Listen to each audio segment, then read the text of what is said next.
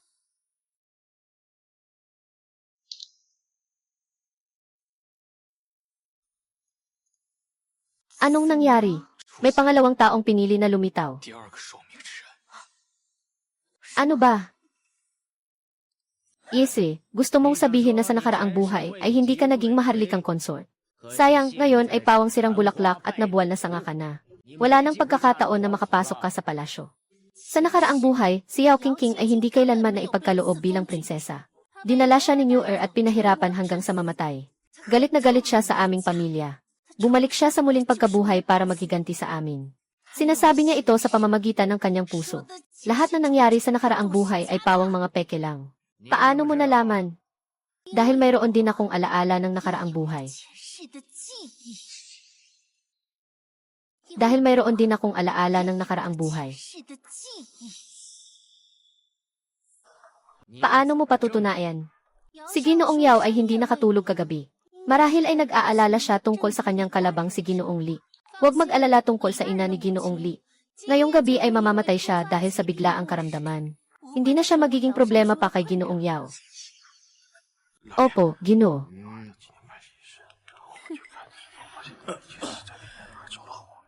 Pumunta ka at ayusin ang kwarto ni Binibining dalawa. Kapag naayos na, ayusin mo naman si Newer. Opo. Salamat, Ginoong Yao. Ano ang tawag mo sa akin? Pagbalik ko sa Yao Mansion ay parang impyerno. Lahat ng nagtaksil at nagtalikod sa akin. Pababayaan kong maghirap kayo magpakailanman sa impyerno.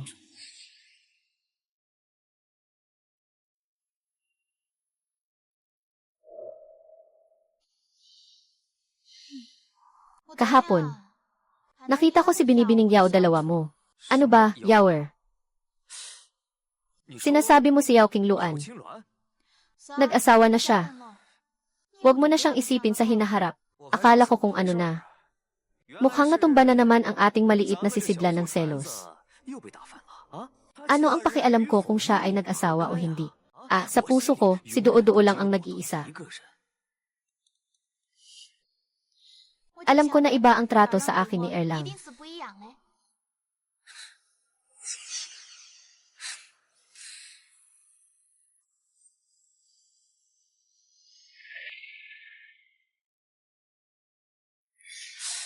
Duo-duo, may kailangan pa akong gawin. Kailangan kong lumabas sandali, para makasiguro ka rito sa bahay. Huwag kang gagalaw. Nalilito.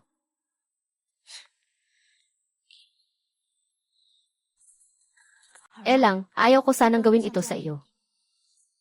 Ngunit sobrang nabigo mo ako.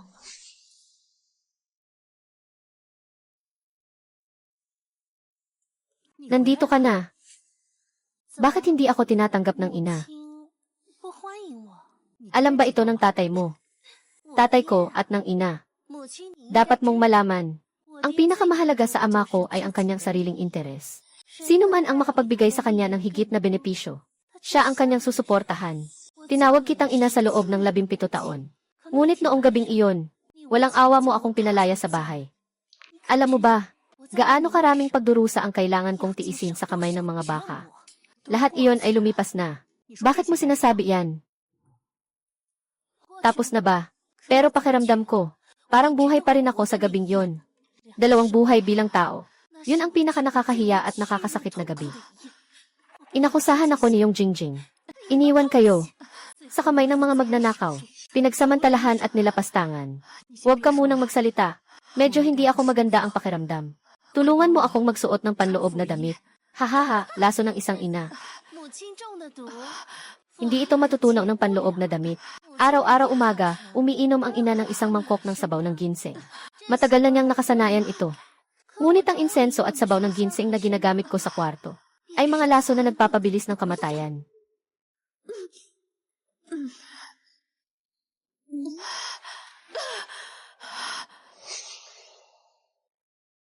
Ay.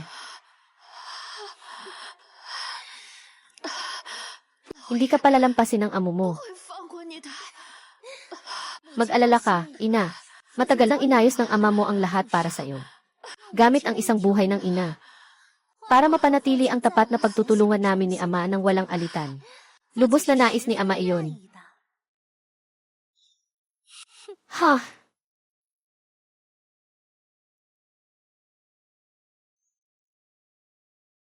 Nabayaran na ang utang na ito ng puot. Maaaring tanggapin na ang lahat ng nangyari noon. Siyempre naman. Lahat ay lumipas. Ama, o ama, bakit ka ganyan ka naive? Tama, may sagot na galing sa ikalawang prinsipe. Nandyan na siya sa silangang suburbio. Tama iyon. Paano mo alam na tiyak na papayag siya? Dahil ang gusto niya. Ngayon, ako lang ang makapagbibigay.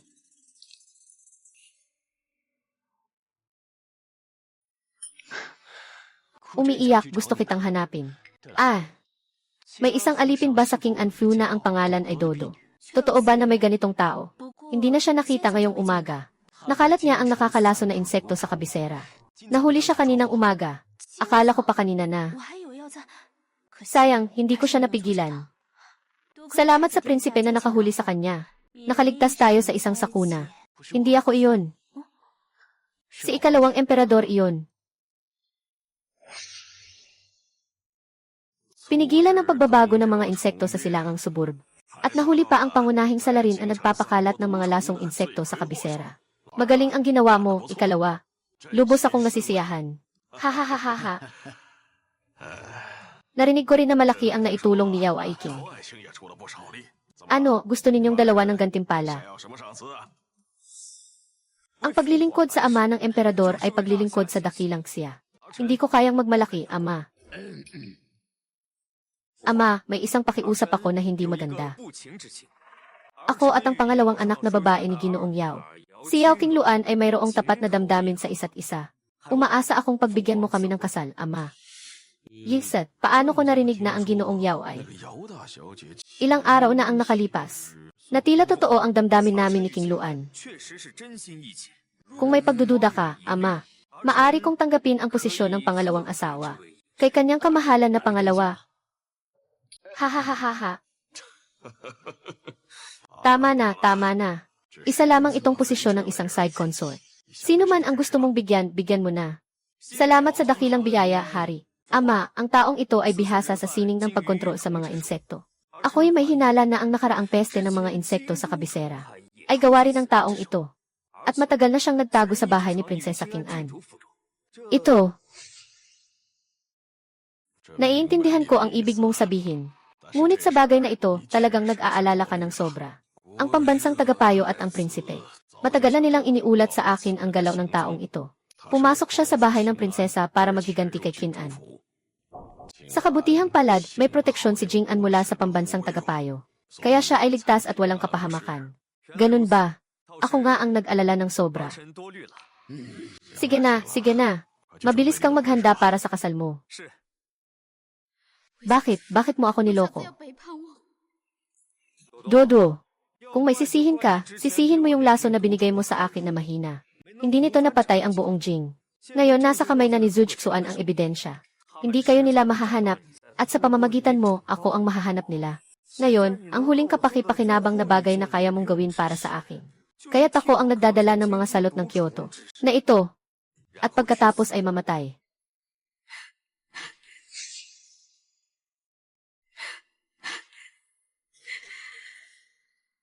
Sa palagay mo ba ako ay may silbi lamang sa iyo? Hindi ko talaga maintindihan kayong mga babae. Anong halaga ng kapangyarihan, kayamanan, at kapangyarihan kumpara sa pag-ibig? Gusto mo ng tapat na puso ko. Si King Lan ay gusto akong pakasalan, nakakatawa. Sige na. Huwag mo akong sisihin sa pagiging walang puso. Ikaw ang unang tumalikod sa akin. Hindi ko inasahan na sa kabila ng lahat. Si Yao Qingluan pa rin ang naging pangalawang asawang babae ng ikalawang prinsipe. Mukhang, ang ikalawang taong pinili ni Zujksuan ay si Yao Qingluan. Ngayon, nawala na sa akin ang natatanging bentahe ng muling pagsilang. Matalino si Yao Qingluan at malupit sa kanyang mga hakbang. Kung patuloy akong mag-iingat, laging napapagod sa pagharap. Kailangang maging maagap. Araw ng kasal.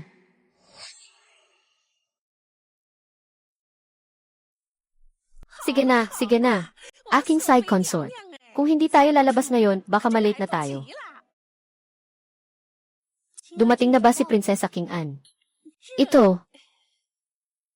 Mabilis, tanungin kung dumating na si Prinsesa King Anne. Hehe. Pangalawang asawa ng emperador.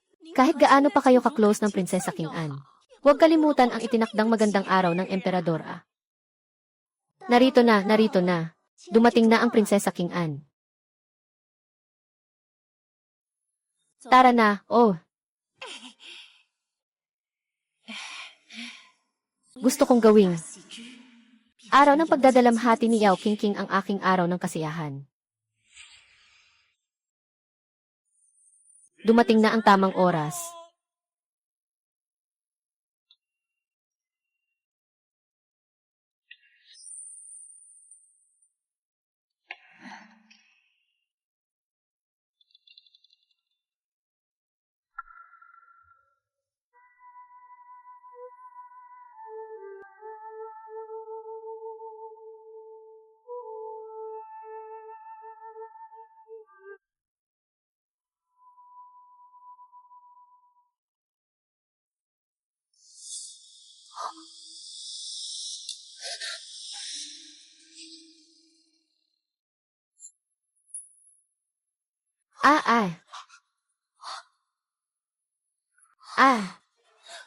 Ate, ayos ka lang ba? Ako, ang prinsesa, ay ligtas at walang sugat. Naiinis ba ang side consort Luan? Hindi naman ganyan ang sinasabi ng ate. Mula pagkabata, malas ang kapalaran ng ate. Madalas siyang nagkakasakit at nasasaktan. Kaya nga ipinadala siya ng aming mga magulang sa probinsya. Hindi ko inakala na makalipas ang maraming taon. Ay ako pa rin ang may kapalaran ng ate. Sa bahay ni Yao, talagang walang katapusang kapahamakan. Ngunit kahit na ako ay nasa Zhuangzi sa loob ng mahigit 10 taon, o umalis sa bahay ni Yao at lumipat sa tahanan ng prinsesa, lahat ay naging maayos. Ang talagang may masamang kapalaran ay hindi ako. Aba, bakit ang disenyo ng ibon na Luan ay naging itim? Paano naging ganito ang isang magandang kasalan? Ang dalawang magkapatid na Yao ay may kakaibang bagay sa kanila. Nakarinig ako na may isang masamang kapalaran na sumisipsip ng swerte ng mga tao sa paligid at nagdudulot ng sakit at sakuna sa pamilya. Pero siya mismo ay umuunlad. Hindi ba't si Luan Sfi ito? Sa kasalan ng prinsipe, kayo'y naglakas loob na magsalita ng ganyang mga kababalaghan. Ikaw ang unang nagbanggit tungkol sa kapalaran, hindi ba't si Luan Sfi? Tumahimik kayong lahat. Tumahimik kayong lahat. Tumahimik kayong lahat. Tumahimik kayo, iniutos ng emperador na huwag kayong magsalita. Huwag magsalita, huwag magsalita. Mahal, hawakan mo yan. Mahal na prinsipe. Mahal na prinsipe, mahal na prinsipe. Ang beam ay pinutol ni Yao King Luan. Ang itim na ibon ay ipinakuha ko sa tao na iguhi. Yung bandila ng pangalawang prinsipe ay ikaw ang nag-ayos. Mukhang hindi ako ang may masamang kapalaran. Agad ipatawag ang doktor. Walang kasalanan ang ikalawang prinsipe, talagang napahamak siya. Yao Xixi, tumahimik ka. Ang asawang pangalawa ay may masamang balak. Naway magpakabuti ka at gumawa ng mabuti sa hinaharap. Mas mabuting huwag lumabas ng bahay, iyon ang paalam.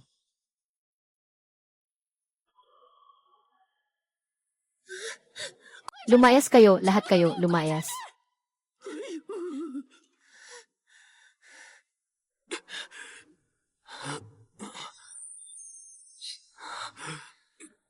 Ano nang nangyari, nagalit ka? Talaga bang ikaw ang naglagay ng lason sa akin? Hindi, ako ay isang insekto. Ako ay isang ood na espesyal na ipinadala para sa mga taong walang puso. Basta't gumawa ka ng bagay na labag sa akin, magkakaroon ka ng matinding sakit ng ulo. Mas masahol pa sa kamatayan. Ngayon ay nakikipag-away ka sa ibang babae. Ha ha ha. Hindi ba't napakakawawa ng itsura mo sa sakit ng ulo? Babaeng walang hiya, iniutos ko sa'yo na palayain mo ako. Kung hindi, ipaparanas ko sa'yo ang matinding sakit. Panghihinog at itapon sa abo. Ha ha ha ha ha. Hindi ko na maintindihan. Itong insekto ay pinapakain gamit ang aking mga buto at dugo. Kung mabubuhay ako, makakabangon ito. Hindi ka makakagawa ng kahit anong ikasisira ko sa akin. Kung mamatay ako, ang insekto ay magiging lason sa loob ng iyong katawan. Sa loob ng 3 araw, sabay na tayong pupunta sa kabilang buhay. Ngayon, utos ko sa'yo na palayain mo ako. May tao dito na maghanap ng babaeng katulad niya ang katawan.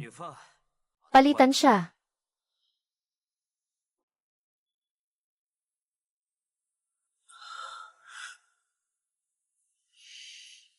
Alaynan. Lasiw. Ay, ito na ang tunay na ikalawang anak ni Duo-Duo.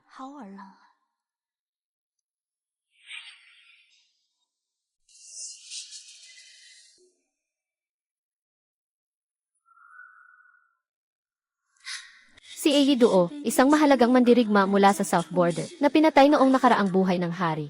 Bakit siya nandito? Walang kinalaman si haring dito, hindi ka na kailangan. Lumayas ka na. Sandali lang. Nakita na kita. Mukhang nakapunta ka na dito. Asawa ng bagong kasal na may sugat. Ano? Ang mga babae sa Han ay pwedeng magkaroon ng 2 asawa. Sumasakit ang mga binti ko. Lumapit ka at masahehin mo ako. Walang hiya, ako ang ikalawang asawa ng ikalawang prinsipe na ipinagkaloob ng emperador. Ano ka ba? Pagpapaligaya ba kitang paglingkuran? Sundin mo lang ang sinasabi ko.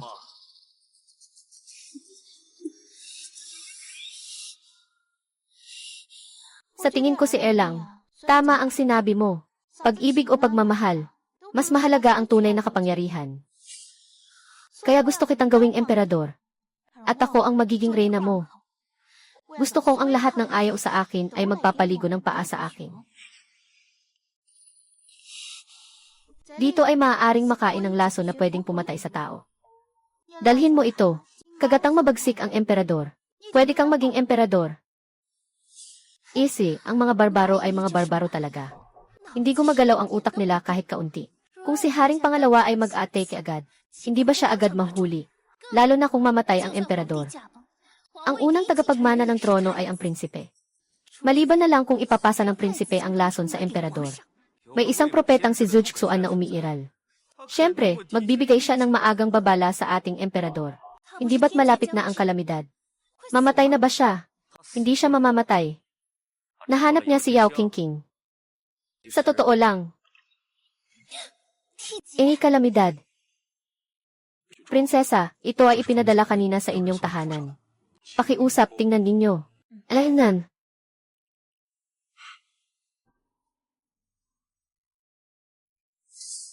Malapit na ang tribulation ni Zujksuan. Ang tanging pagkakataon para mabuhay ay ang isang babae na taos pusong mag-aalay ng kanyang tribulation para sa kanya. Yao Qingqing, kahit gaano ka pa kamayabang, hindi mo akalain na ang iyong kasintahan ay gagawin ang ganitong plano. Ang tagal na ng gabi. Bakit bigla kang dumating? Binigyan ako ni Yao Qingluan ng isang liham. Siya. Ano ang sinabi niya? Sinabi niyang malapit na ang iyong pagsubok. Nais niyang pakasalan ako para sa kapalit ng pagsubok. Zujksuan, hindi ako yung uri ng babaeng walang boses sa kwento. Hindi ako magiging ganun. Hindi ko rin kayang hindi maniwala sa isang tao na ipinagkatiwalaan ko ang aking buhay. At maniwala sa isang sinungaling na si Yao Qingluan. Gusto ko lang sanang marinig ito mula sa iyong sariling bibig. Tungkol sa bagay na ito. Totoong pumanaw na si Chai. Ginagawa ito ng emperador para makahanap ng tao na makakapagligtas sa akin. Kaya siya ay masigasig na nag-organisa ng paligsahan. Naghahanap ng mga kaarawan ng mga babae sa kabisera. Ngunit makakapagsumpa ako sa aking puso.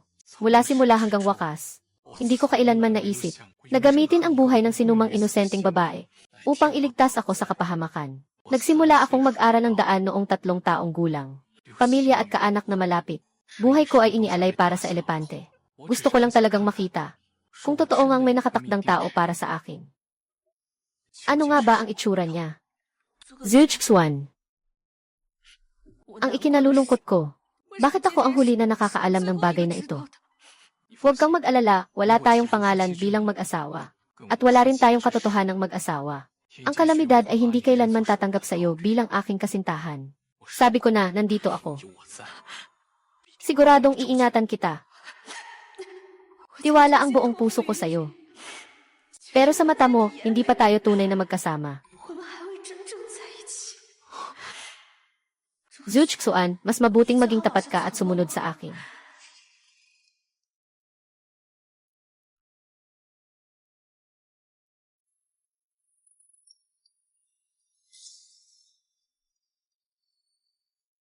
Sa ganitong paraan, makikilala tayo ng langit bilang magkapareha, di ba?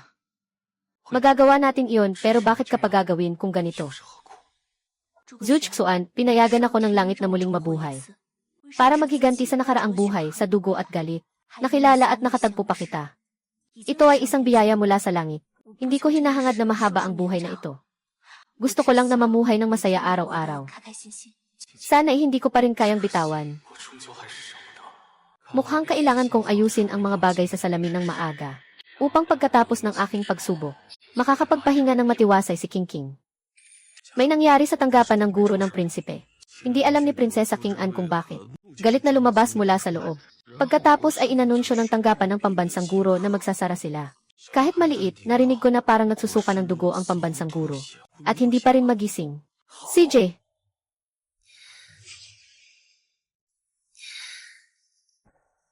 Tiyak na epektibo ang taktika ni King Luan sa pag-impluwensya ng isip. Kung mapapatay lang si Yao King, makakabigay ito ng matinding suntok kay Zuchxuan. Basta matulungan lang namin ang prinsipe. Hindi ko pinupuri ang sarili ko. Yung mga taong binanggit mo sa akin na mahuhusay at malalakas. Lahat ay naipon ko na para sa hukbo. Ang trono ay nasa ilalim ng aking kontrol. Basta ipakita mo lang ang kayamanan ngayon, prinsipe. Ang buong dakilang siya ay magiging akin. Ama! Kamakailan ay nakuha ko ang isang mahiwagang kayamanang palatandaan. Nais kong ialay ito sa iyo, Ama. Sige, agad mo itong ipakita.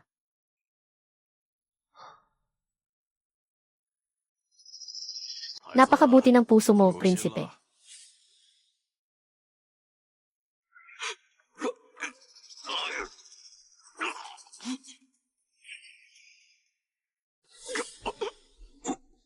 Kumilos agad ang mga doktor ni Ama. Ama, Ama. Ayos ka lang ba, Ama? Nagmatsyag pa ang nakababatang kapatid na lalaki na makapanghutot sa Ama. Mga tao, hulihin ang traidor na ito.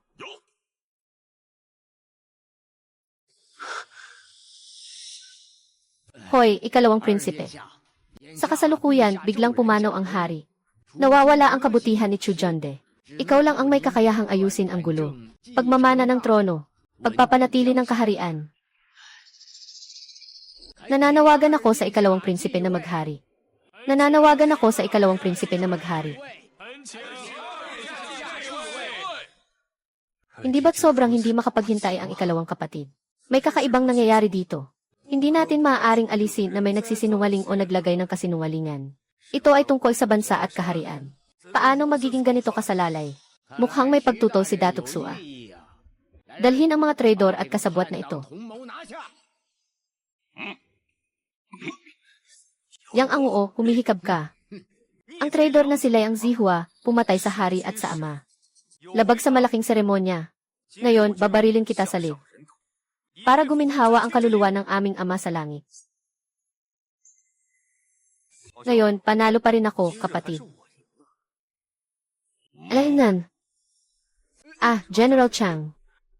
Anong ginagawa mo? Nagtatangka ka bang mag-alsa? Sino ba talaga ang nag-alsa?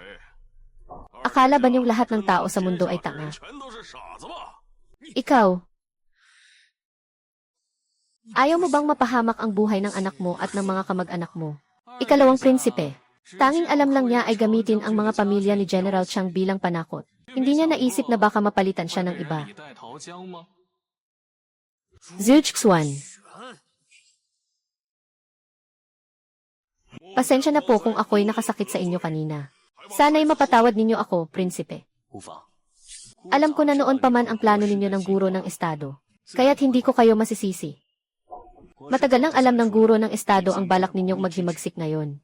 Alam din niyang kukunin ninyo ang pamilya ni General Chang. Kaya't maaga pa lang ay nag-ayos na siya ng mga lihim na tagapagbantay.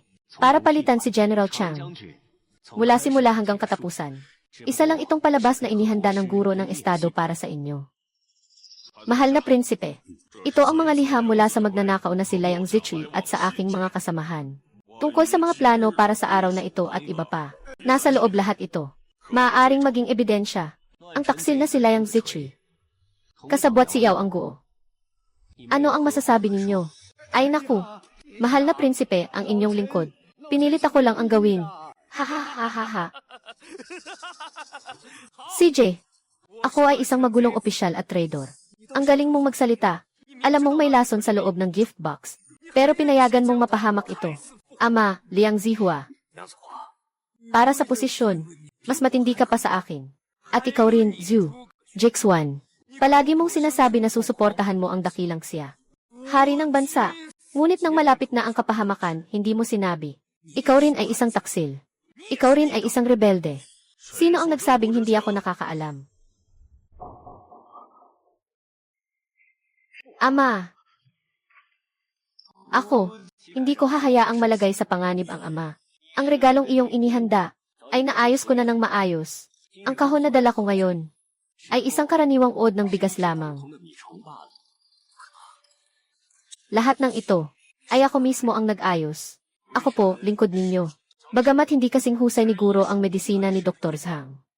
Natutunan niya rin ang pagmamahal sa hari at bayan. Sa utos ng hari, makipag-ugnayan sa ikalawang prinsipe. Hindi ito mahalaga. Impossible. Hindi ito possible. Ikalawang prinsipe, Liang Zichui. Nagsagawa ng rebelyon. Simula ngayon, ibinaba sa antas ng karaniwang tao. Pangalawang ikulong sa kanyang tahanan. Hinanap si Yao ang Wu. Kinuha ang mga ari-arian. 3 angkan ang pinatay. Mabuhay ang aming emperador, mabuhay. Mabuhay ng maraming taon. Ay, tingnan mo, ang ikalawang prinsipe ay nagtatangkang magrebelde. Totoo ba yan? Ang ikalawang prinsipe na ito ay nahatulan lamang ng habang buhay na pagkakulong. Masyadong maawain ang emperador. Siyempre, anak niya iyon. Tingnan mo, walang awa ang emperador sa pamilya ni Yao Shangshu. Kung iisipin mo, hindi ba't anak din ni Yao Shangshu si Prinsesa King An? Ito ay nagdadala ng 3 pamilya. Bobo ka ba? Noong araw, pinuto ni Yao Shangshu ang relasyon sa kalye, kasama si Prinsesa King An. Marami tayong mga mata na nakatingin dito. Si Prinsesa Jing An ay hindi tao ng tahanan ni Yao.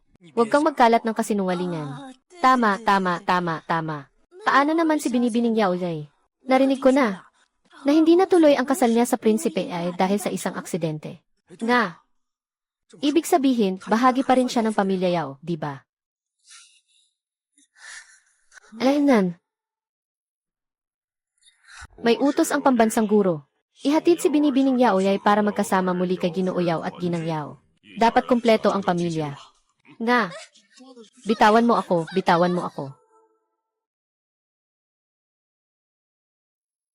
Naiintindihan ko na, bumaba ka na. Ang masamang tao ay may kaparusahan. Kung itinapon niyo lang ako sa nayon na iyon, na walang pakialam, hindi rin magkakaroon ng ganitong araw para sa inyo. Kung kayo ay tahimik na, nahayaan akong palitan ang kapatid na babae sa audition. Tanggap ko na rin iyon. Pero kayo ay nang aapi sa mga tao. Pinapabagsak ang buhay ng mga inosente. Hindi kayo patawarin ng langit. Ang tao ay kumukuha sa kulang at nagbibigay sa sobra. Kami ni Zhuxuan.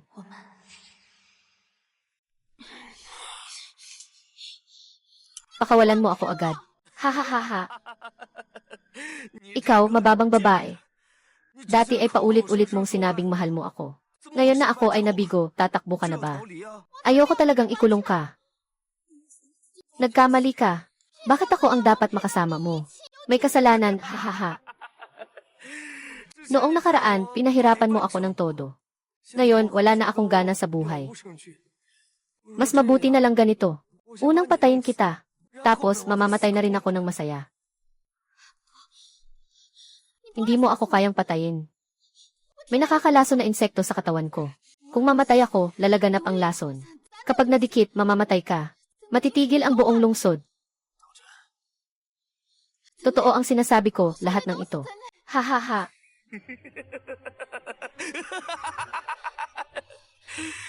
Hindi ko inakalang bago ako mamatay. Maaari mong ialay sa akin ang ganitong regalo. Ha ha ha ha ha.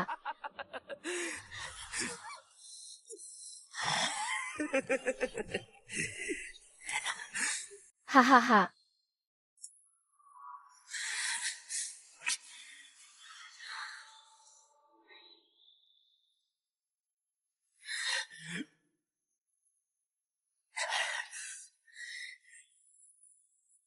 Naging alipin ng masa. Habang buhay na nakakulong. Ama, hindi mo ba akalain na binigyan kita ng isang buhay? Na magpapasalamat ako sa iyo. Ha ha ha ha ha. Nagkamali ka, mamamatay ako ngayon. At isasama ko ang buong lungsod sa aking paglisan. Ha ha.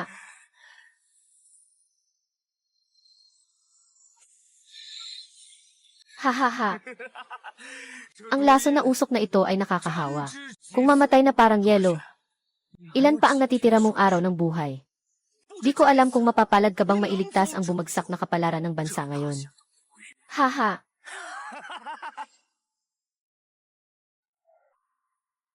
Ah.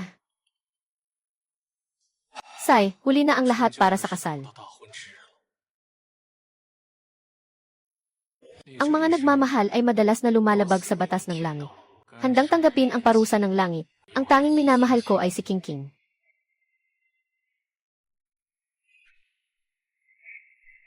Alaynan. Mahal na asawang si Kingking. Sa harap ng mga bulaklak, tayo'y ikakasal. Nagsiselos ang mga tao sa atin. Ah! O Diyos ng langit! Ang guro ng bansa ay isang napakabait na tao. Iniligtas niya ang mga mamamayan ng buong kabisera. Hindi mo siya dapat parusahan. Inalagaan ng aking guro ang ating dinastansya sa loob ng 20 taon. Kahit na ito'y salungat sa kalooban ng langit. Ngunit may nagawa para sa dakilang siya. Naway bigyan ng pagkakataon ng langit. Isang pagkakataon.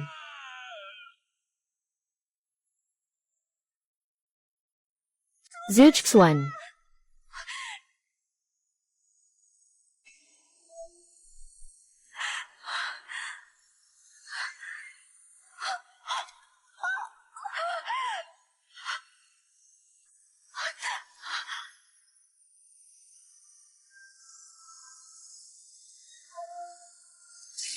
Ano?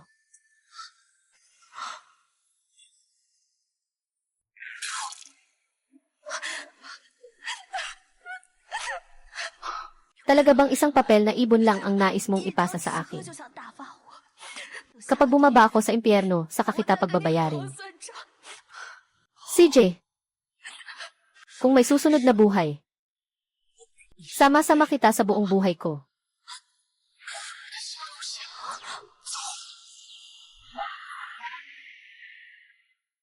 Lahat ay kapalaran lamang. Sa buhay mo ngayon, ako ang dahilan ng iyong kapighatian. Baka wala ng labi ng iyong katawan. Ito ang dugo ng aking puso. Naway dalhin ito sa iyo ang magandang kapalaran sa susunod na buhay. Matupad mo ang iyong mga hangarin. Putang ina.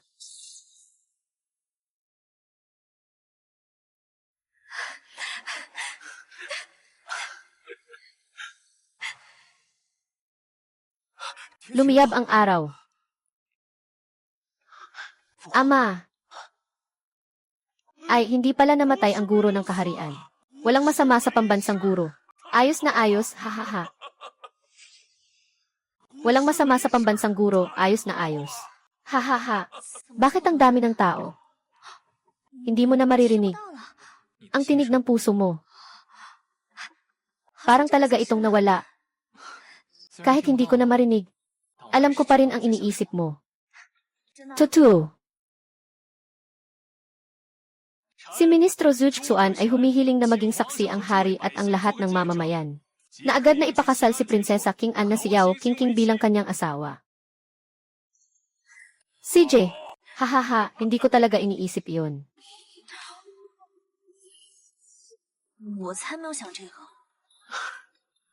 Ang totoo, matagal ko nang gustong magpakasal sa'yo. Sa habang buhay, hindi tayo maghihiwalay. Ako rin, ha?